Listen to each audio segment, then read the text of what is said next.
اپنی بیوی کے ساتھ پیچھے کی طرف پاخانے کی جگہ صحبت کرنا گناہ کبیرہ ہے، بہت بڑی بے شرمی کی بات ہے۔ ایسا کام جانور بھی نہیں کرتے۔ اسی گناہ کی وجہ سے قوم لوط ہلاک ہوئی۔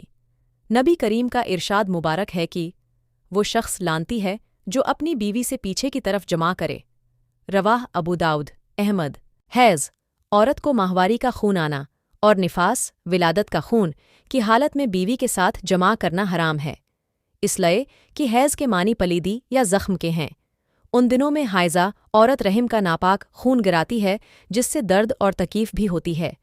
ان دنوں میں بیوی کے ساتھ جمع مردوں کے لیے بہت سی بیماریوں کا سبب بنتا ہے، عورت کے لیے بھی نقصان دہ ہے۔ اس کے علاوہ ایک ساتھ سونا، کھانا کھانا وغیرہ جیسے امور سب جائز ہیں۔ دور جاہلیت کی طرح نہیں کہ جس میں ایام حیض و نفاس میں بیوی سے نفرت کی جاتی تھی۔